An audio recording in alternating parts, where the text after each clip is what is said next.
Rahul ji tweet करे कह दू, कौन है जो गुजरात के गद्दारों को बचा रहा है? હું કહેવા માંગુ છું મારી વાણીને વિરામ આપતા પહેલા કે કુટરખાના, જુગારના અડ્ડા, દારૂના અડ્ડા અને ડ્રગ્સના કાળા કારોબારમાંથી કમાઈ એને ભારત ભૂમિ અને ગુજરાતનો ગદ્દાર કહેવાય. આ ગદ્દારોની સામેની લડાઈ છે. અને ગઈ એફઆઈઆર આસામમાં કરી હતી, જા આ વખતે તોડી લેજો, અરુણાચલ પ્રદેશમાં કરી લેજો. તારો દંડો, તારી ગોળી, તારા કેસ, તારી જેલ બધા માટે અમે તૈયાર છીએ.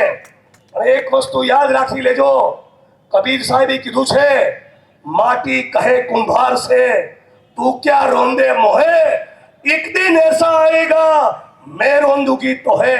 સંગીઓ, તમારા છોતરા કાઢવાનું મિશન એ શરૂ થઈ ગયું છે. જય ભીમ, જય ભારત, જય સંવિધાન.